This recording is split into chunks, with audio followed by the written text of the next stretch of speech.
Viewers, আমি ধরম sir. আশা করি তোমরা সবাই ভালো আছো।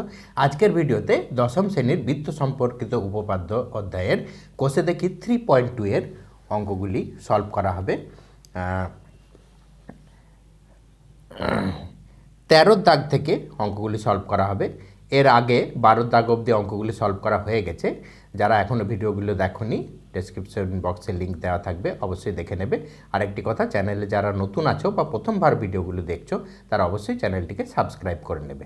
তো চলো শুরু করা যাক।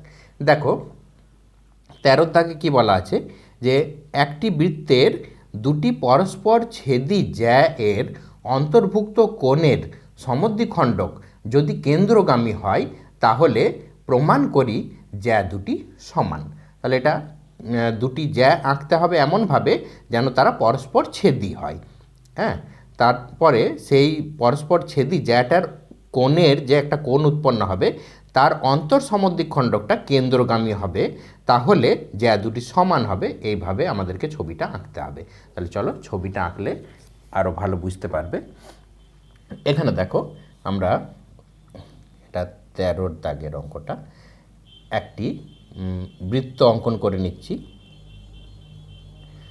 দিয়ে এটা হচ্ছে কেন্দ্র, দুটি পরস্পর ছেদি জ্যা, এ ধরো একটি আর এই একটি। হ্যাঁ, এটার নাম দিলাম AB আর এটার নাম দিলাম CD। এই দুটি পরস্পর ছেদি জ্যা, আর এটা হচ্ছে কেন্দ্র O, এটা যোগ করে দাও। আর পরস্পর ছেদ করছে, ছেদ বিন্দুটা P, আর এটা OP যোগ করে দিলাম। তাহলে এখানে দেখো, আমরা এটা এখানে আমাদেরকে এই AB আর CD এটা সমান আমাদেরকে প্রমাণ করতে হবে। তাহলে আমরা এটা লিখে নিই। ধরা যাক ও কেন্দ্রীয় বৃত্তের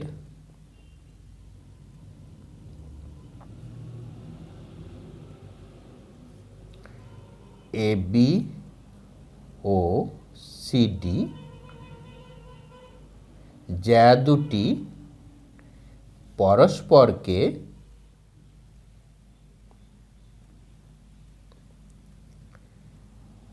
P বিন্দুতে ছেদ করেছে।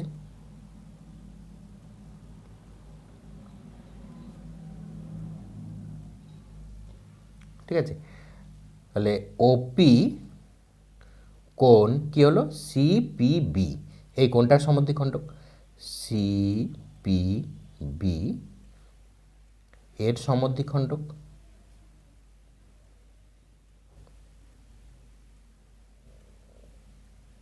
ঠিক আছে, তাহলে প্রমাণ করতে হবে কি, যে এই OP প্রমাণ করতে হবে AB আর CD আমাদের সমান, এটা প্রমাণ করতে হবে। তাহলে প্রমাণ করতে হবে যে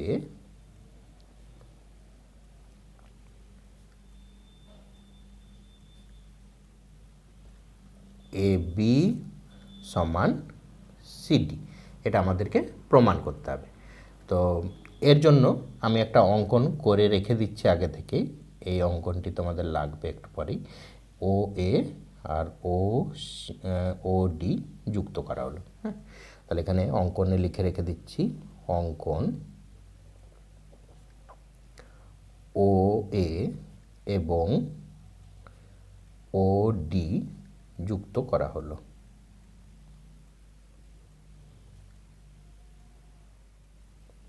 ঠিক আছে, এরপর আমরা প্রমাণে আসছি। প্রমাণ দেখো, প্রমাণটায় এখানে দুটো ত্রিভুজ দেখো, COP এবং BOP। এই দুটো ত্রিভুজের কি কি সমান পাচ্ছি আমরা? এখানে দেখো OC সমান OD বলতেই পারি, কারণ একই বৃত্তের ব্যাসার্ধ হচ্ছে OC সমান OB। আর একটি কি, এই OP সাধারণ বাহু হয়ে আছে। আর এই কোণটা আর এই কোণটা সমান, কারণ প্রশ্নতেই বলা আছে OPটা কি, এই কোণটার সমদ্বিখণ্ডক। তাহলে এখানটা কি, এই দুটো ত্রিভুজ সর্বসম হয়ে গেল। বাহু বাহু কোণ, মানে বাহু কোণ বাহু, এই সূত্রর সাহায্যে এই দুটো ত্রিভুজ সর্বসম হয়ে গেল। তার থেকে আমরা CP সমান BP এটা অনায়াসেই পেয়ে যাচ্ছি। তাহলে এটা এখানে লিখি। এখানে লিখবে ত্রিভুজ COP ও ত্রিভুজ বিওপি এর ওসি সমান ও বি, এখানে যুক্তিটা দিয়ে দেবে একই বৃত্তের ব্যাসার্ধ, হ্যাঁ, একই বৃত্তের ব্যাসার্ধ, ঠিক আছে। আরেকটি কি, অ্যাঙ্গেল ও পি সি, মানে এই কোণটা আর এই কোণটা সমান, তাহলে অ্যাঙ্গেল ও পি সি সমান অ্যাঙ্গেল ও পি বি। এখানে যুক্তিটা দিয়ে দেবে যেহেতু O P angle C P B এর সমদ্বিখণ্ডক।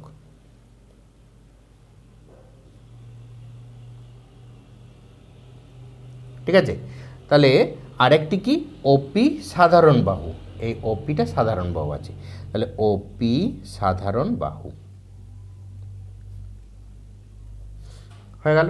তাহলে ত্রিভুজ দুটি সর্বসম হয়ে গেল, অতএব ত্রিভুজ সিওপি সর্বসম ত্রিভুজ বিওপি। এটা সর্বসম হলেই আমরা কি বলতে পারবো, অনুরূপ বাহুগুলো সমান, মানে সিপি সমান বিপি। অতএব সিপি সমান বিপি, এটাকে 1 নম্বর দিয়ে রেখে দিলাম। ঠিক আছে, এরপরে দেখো আবার কি, এখানে এই যে সিপিও এইটা আর বিপিও এটা সমান, এই দুটো যেহেতু ওপিটা সমদ্বিখণ্ডক এটা। আরেকটা কি এপিসি, মানে এই যে এপিসি এই কোণটা আর এই কোণটা দেখো একটা গুণ চিহ্নর মতো আছে, এ বি আর সিডি পরস্পরকে যেহেতু ছেদ করেছে তাহলে একটা গুণ চিহ্ন হয়েছে, আর দুটো সরলরেখা যখনই এরকম করে ছেদ করবে তখন আমরা কি পাই, বিপ্রতীপ কোণ পাই, অপোজিট সাইডে এরা সমান হয়। তাহলে এখানে এই কোণটা আর এই কোণটা এরা বিপ্রতীপ কোণ, এরা সমান আছে। তাহলে এইটা এখানে লিখব যে আবার যেহেতু কোণ সিপিও সমান কোণ বিপিও, এখানে লিখে দেবে যেহেতু ওপি কোণ সিপিবি এর সমদ্বিখণ্ডক।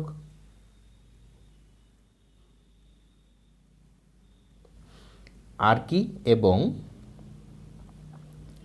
কোণ এপিসি সমান কোণ ডিপিবি, এই যে এই কোণটা বললাম এপিসি এইটা আর ডিপিবি এইটা, এরা দুটো কিন্তু বিপ্রতীপ কোণ, সেই জন্য সমান। তাহলে এখানে যুক্তিটা দিয়ে দেবে যেহেতু বিপ্রতীপ কোণ।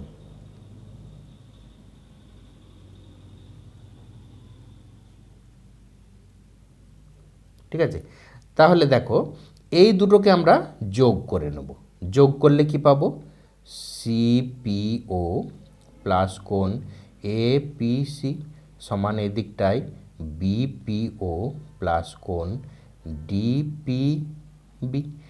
এবারে এটা আমরা ছবির সঙ্গে মিলিয়ে নেব, দেখো এখানে সিপিও মানে এই অর্ধেকটা আর এপিসি মানে এই অর্ধেকটা, তার মানে এই দুটো অর্ধেক যোগ করলে আমরা এই পুরো টোটাল কোণটা পেয়ে গেলাম। এই টোটাল কোণটা কত, এপিও। তাহলে এখানটায় আমরা লিখতে পারি বা কোণ এপিও সমান ঠিক একইভাবে এদিকেও টোটাল কোণটা আমরা পেয়ে গেলাম, মানে সেটা ডিপিও। তাহলে এই দিকটায় আমরা লিখতে পারি কোণ ডিপিও, এটা পেয়ে গেলাম। হ্যাঁ, এখন এইখানে দেখো এই যে অঙ্কনটা করে রেখেছি এ ও যুক্ত করে, তাহলে এ ও পি এই ত্রিভুজটা, আর এইদিকে দেখো এই ও ডি যুক্ত করার পরে ডি ও পি, এই দুটো ত্রিভুজের কি কি সমান পাচ্ছি দেখো। আমরা অ্যাকচুয়ালি এপি আর ডিপিটাকে সমান দেখাবো, তাহলে আমাদের কাজ হয়ে যাবে। আমরা এই সিপি আর বিপি সমান পেয়ে গেছি, আর এই অর্ধেক দুটো সমান পেলেই আমরা পুরোটা সমান দেখিয়ে দিতে পারবো। তাহলে এইটা সমান দেখানোর জন্য এই দুটো ত্রিভুজকে সর্বসম দেখাতে হবে। তো এখানে কি কি পাচ্ছি দেখো, ওপি সাধারণ বাহু আছে, ও এ আর ও ডি সমান বলতে পারি একই বৃত্তের ব্যাসার্ধ, আর এই কোণ দুটো সমান আমাদের কাজে লাগবে বলে আমরা এই মাত্র দেখিয়ে নিলাম। তাহলে এখানেও বাহু দুটো করে বাহু আর একটা করে কোণ, মানে বাহু কোণ বাহু দিয়ে এই দুটো ত্রিভুজ সর্বসম হয়ে যাচ্ছে। তাহলে এখানে আমরা লিখতে পারি ত্রিভুজ এপিও ও ত্রিভুজ ডিপিও এর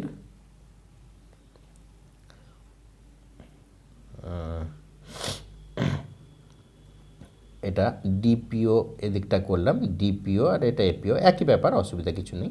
ডিপিও আর এপিও মানে এই পাশেরটা আগে লিখলাম ডিপিও আর এটা এপিও, এই ত্রিভুজ দুটো এর কি কি সমান পাচ্ছি দেখো। এখানটায় ওডি সমান ও এ, একই বৃত্তের ব্যাসার্ধ,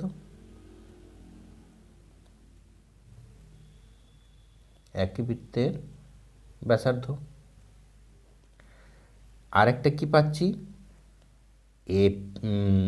ডিপিও সমান এপিও, এটা এইমাত্র আমরা দেখালাম, এই যে এখানটায় দেখো এপিও সমান ডিপিও, তাহলে ডিপিও সমান এপিও, এটা আমরা লিখলাম এখানটায়, মানে ছবিতে দেখে নাও ডিপিও মানে এই পুরো কোণটা আর এপিও এই পুরো কোণটা, এই দুটো কোণ সমান।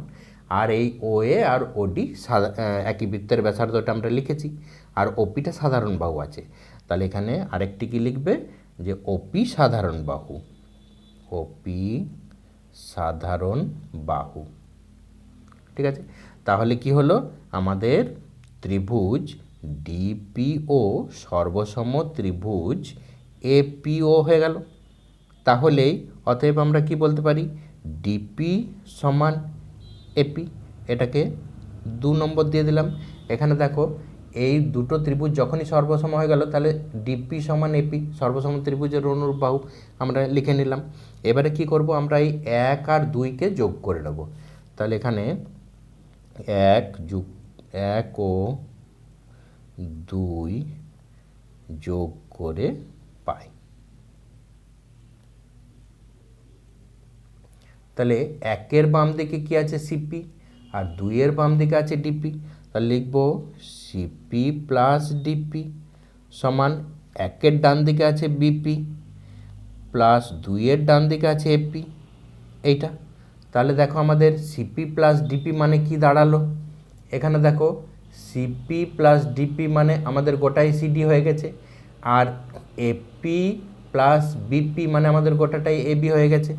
তাহলে এখানে আমাদের বা লিখতে পারি সিডি সমান এবি, তাহলে যা দুটি সমান হয়ে গেল, এটাই আমাদের প্রমাণ করার ছিল, তাহলে প্রমাণিত। ওকে, নেক্সট দেখো 14 দাগে কি বলা আছে,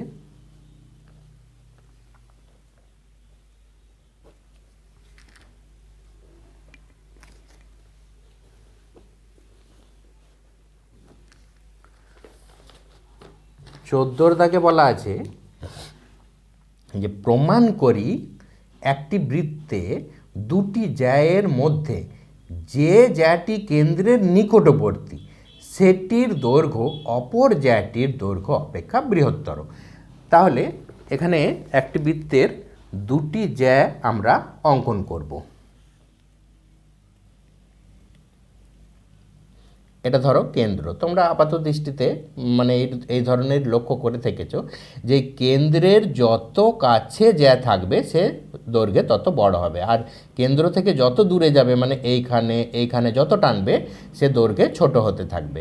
তাহলে আমাদের এই প্রশ্নটাতেই প্রমাণ করতে হবে যে বৃত্তের দুটো জ্যা আমাদেরকে এমন করে আঁকতে হবে যে কেন্দ্রের কাছে যেটা থাকবে সেটাই দৈর্ঘ্যে কিন্তু বড় হবে। তাহলে আমরা সেই মতো করে দুটো জ্যা, একটা কেন্দ্রের কাছাকাছি এঁকে নিচ্ছি আর একটা কেন্দ্র থেকে একটু দূরে এঁকে নিচ্ছি এরকম জায়গায়। এটার নাম দিলাম এ বি আর এটার নাম দিলাম সি ডি। তারপরে এটা ও কেন্দ্র, এটা যোগ করে দিলাম, এইখানটাও এটা যোগ করে নাও, এদিকটাও যোগ করে নাও। ঠিক আছে, তাহলে এখানে কি লিখবে যে A B O C D দুটি যায়, তাহলে এখানে লিখবে ধরা যাক A B O C D দুটি যায়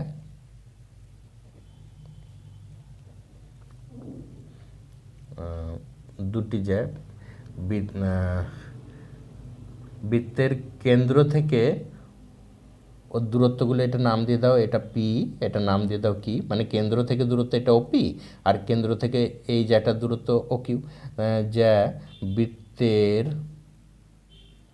কেন্দ্র থেকে দূরত্ব যথাক্রমে ওপি এবং ও কিউ। ঠিক আছে, তাহলে এখানে আমাদের OP is less than O Q, মানে ওপিটা কাছে আর ও কিউটা দূরে, তাহলে ওপি ও কিউ এর থেকে ছোট, এটা আমরা ধরে নিলাম।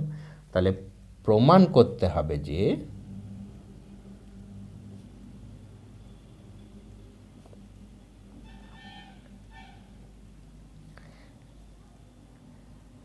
এ বি, মানে এই এ বি যেটা সিডি যার থেকে বড়, গ্রেটার দেন সিডি, এটা আমাদেরকে প্রমাণ করতে হবে। তাহলে তার জন্য এখানে আমরা অঙ্কন কি করেছি, ও বি আর ও ডি যুক্ত করেছি। তাহলে এখানে অঙ্কনে বলবে ও বি এবং ও ডি যুক্ত করা হলো। ঠিক আছে, তাহলে দেখো এখানে পি যেহেতু এ বি এর মধ্যবিন্দু, তার কারণ হচ্ছে এ বিটা তো জ্যা আর ওপি কেন্দ্রগামী সরলরেখা, তাহলে জ্যাটিকে কী করবে, সমদ্বিখণ্ডিত করে দেবে।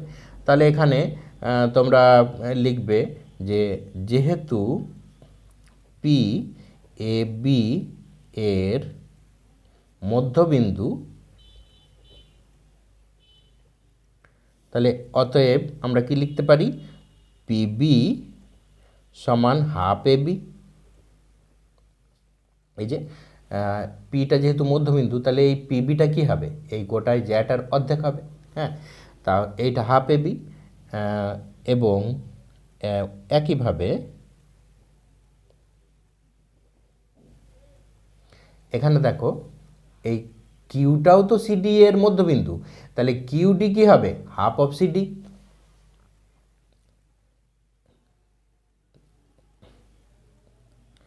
কিউডি সমান হবে হাফ অফ সিডি, এটা। এবার দেখো আমরা এইখানের যে ত্রিভুজটা আছে, এই ত্রিভুজ থেকে আমরা কি পাবো, এটা তো অতিভুজ ওবিটা, তাহলে অতি স্কোয়ার সমান লম্ব স্কোয়ার প্লাস ভূমি স্কোয়ার, এখান থেকে আমরা পাবো।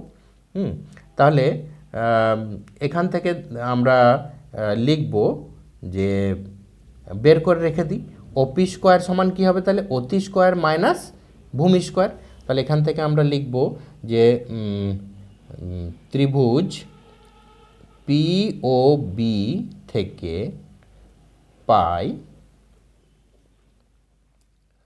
ওপি স্কোয়ার প্লাস পিবি স্কোয়ার সমান ওবি স্কোয়ার, এটা, বা ওপি স্কোয়ার সমান কত হবে, OB square minus PB square, এটা। আবার পাশেই করে রেখে দিই ত্রিভুজ, এই নিচের ত্রিভুজটা মানে কিউ ও পি, কিউ ও ডি থেকে পাই,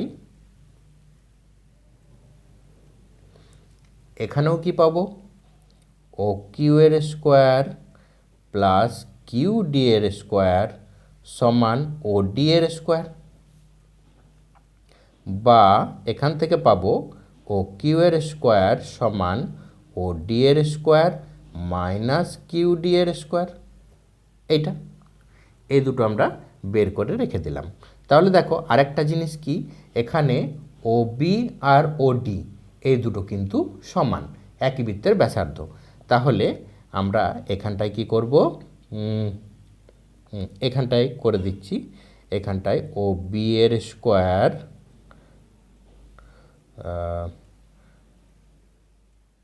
ওবিটার জায়গাতে আমরা এই ওবির জায়গায় ওডি বসিয়ে দিচ্ছি, ওবি আর ওডি যেহেতু সমান, তাহলে ওডি এর স্কোয়ার মাইনাস পিবি এর স্কোয়ার। হ্যাঁ, এখানে লিখবে যেহেতু ওবি সমান ওডি, ঠিক আছে, একই বৃত্তের ব্যাসার্ধ। এবার দেখো আমরা এখানে কি পেয়েছি, এখানে ওপি স্কোয়ার সমান আর ওকিউ এর স্কোয়ার সমান পেয়ে গেলাম, কিন্তু আমরা এখানে ধরে রেখেছি কি ওপি লেস দেন ওকিউ, ওপিটা ওকিউ এর থেকে ছোট। তাহলে এখানে আমরা লিখব যে যেহেতু ওপি লেস দেন ওকিউ, তাহলে অতএব কি এদের স্কোয়ারটাও লেস দেন হবে। তাহলে ওপি এর স্কোয়ার লেস দেন ওকিউ এর স্কোয়ার। এখন দেখো ওপি এর স্কোয়ার মানে আমরা এটা পেয়েছি, আর ওকিউ এর স্কোয়ার মানে এটা পেয়েছি, এই দুটো মান বসিয়ে দেবো। তাহলে অতএব ওবি এর স্কোয়ার মাইনাস পিবি এর স্কোয়ার লেস দেন এদিকটায় ওকিউ এর মান বসালে ওডি, এটা ওডি আছে, ওডি ওডি, তাহলে ওডি এর স্কোয়ার মাইনাস কিউডি এর স্কোয়ার এটা। তাহলে দেখো একই জিনিস থেকে বিয়োগফল হচ্ছে দুটো, ওডি থেকে এটা বিয়োগ হচ্ছে, এখানেও ওডি থেকে বিয়োগ হচ্ছে। তাহলে আমরা যদি ওডিটাকে ক্যান্সেল আউট করে দিই, তাহলে অতএব কি এদিকে থেকে যাবে মাইনাস পিবি এর square less than minus QD এর স্কোয়ার। তোমরা জানো যে সমাধানের সময় দুদিকে একই জিনিস থাকলে সেটা আমরা ক্যান্সেল আউট করে দিতে পারি। তাহলে এটা করলাম। এবারে অতএব এবারে উভয় পক্ষকে যদি মাইনাস দিয়ে গুণ করে দিই, তাহলে কিন্তু লেস দেনটা মানে যে বড় ছিল সেটা ছোট হয়ে যাবে, আর যে ছোট ছিল সে বড় হয়ে যাবে। যেমন ধরো এখানে -4 লেস দেন -3, মানে মাইনাসের পরে যে বড় থাকবে সে কিন্তু ছোট হয়। তাহলে এই জিনিসটা আছে। এবারে এটাকে যদি মাইনাস দিয়ে গুণ করে দিই, এটা 4 আর এদিকে হয়ে যাবে 3, তাহলে কি এটা কি সত্য হলো? 4টা কি ছোট থাকলো, 4টা এবার বড় হয়ে গেল, ওই জন্য চিহ্নটাও ঘুরে যাবে। এটা মনে রাখবে যে মাইনাস দিয়ে লেস দেন বা গ্রেটার দেন চিহ্ন থাকলে যদি মাইনাস দিয়ে গুণ করা হয় তাহলে চিহ্নটা কিন্তু ঘুরে যায়। হ্যাঁ, তাহলে এখানেও আমাদের এটা কি হবে, এখানে মাইনাস দিয়ে যেহেতু গুণ করছি, এটা PB square greater than QD এর স্কোয়ার হয়ে যাবে। তার মানে কি, অতএব পিবি গ্রেটার দেন কিউডি হয়ে গেল বর্গমূল যদি করে দিই। এবারে এটাকে 2 দিয়ে যদি গুণ করে দিই, অতএব 2পিবি গ্রেটার দেন 2কিউডি। আর 2পিবি মানে কত, এখানে পিবি এর দ্বিগুণ মানেই গোটাটাই এবি, আর কিউডি এর দ্বিগুণ মানেই গোটাটাই সিডি। তাহলে এখানটায় লিখতে পারি অতএব AB AB greater than CD. এটাই আমাদের প্রমাণ করার ছিল। তাহলে প্রমাণিত। ওকে, এরপরে দেখো 15 দাগেরটা। 15 দাগে বলা আছে একটি বৃত্তের ভিতর যে কোনো বিন্দু দিয়ে ক্ষুদ্রতম জ্যা কোনটি হবে তা প্রমাণ করে লিখি। মানে একটি বৃত্তের উপরে যে কোনো একটা বিন্দু লিখতে হবে, আর ওই বিন্দু দিয়ে একটা জ্যা তো অঙ্কন করা যেতেই পারে, সেই বিন্দু দিয়ে অসংখ্য জ্যা অঙ্কন করা যাবে, কিন্তু তার মধ্যে ক্ষুদ্রতম কোনটি হবে সেটি আমাদেরকে প্রমাণ করে দেখাতে হবে।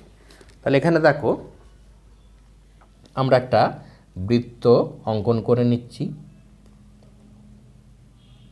এটা একটা বৃত্ত, ও কেন্দ্রীয় বৃত্ত, আর ধরে নাও এটা হচ্ছে সেই যে কোনো একটা বিন্দু পি।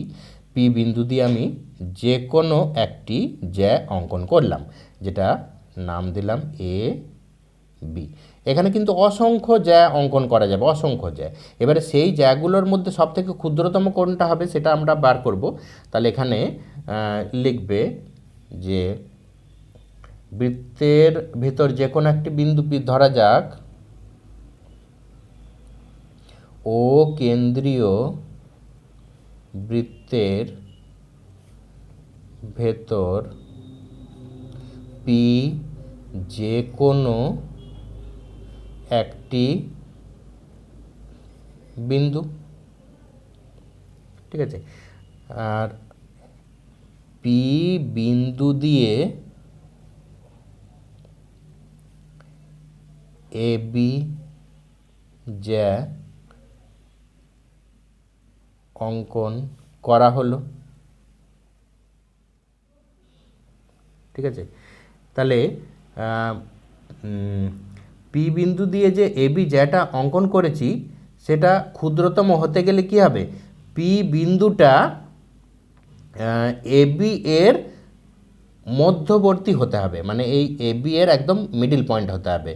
হ্যাঁ, তার কারণ হচ্ছে এই কেন্দ্রগামী কোনো সরলরেখা যাকে সমদ্বিখণ্ডিত করে। আর তোমরা জানো যে একটি সরলরেখার বহিস্থ বিন্দু থেকে যতগুলি রেখা টানা যায় তার মধ্যে যেটি লম্ব হয় সেইটি সবথেকে ক্ষুদ্রতম হয়, শর্টেস্ট হয়। তাহলে এইটা কেন্দ্রগামী সরলরেখা যার উপরে লম্ব হয় তোমরা জানো, তাহলে এটা মধ্যবিন্দু হলেই এটা লম্ব হয়ে যাবে। তাহলে এখানে লিখবে যে পি বিন্দু দিয়ে অঙ্কিত এবি জ্যাটি ক্ষুদ্রতম হতে গেলে পি বিন্দু দিয়ে অঙ্কিত জ্যাটি ক্ষুদ্রতম হতে হলে পি বিন্দুটিকে এবি এর মধ্যবর্তী হতে হবে।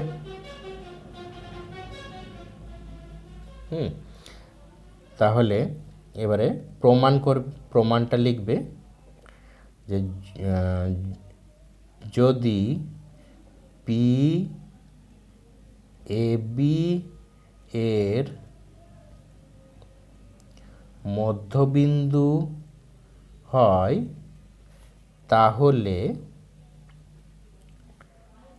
ওপি লম্ব এবি হবে।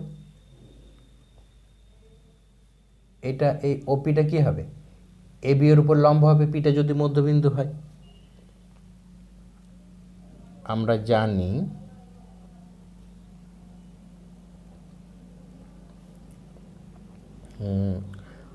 লম্ব সরলরেখা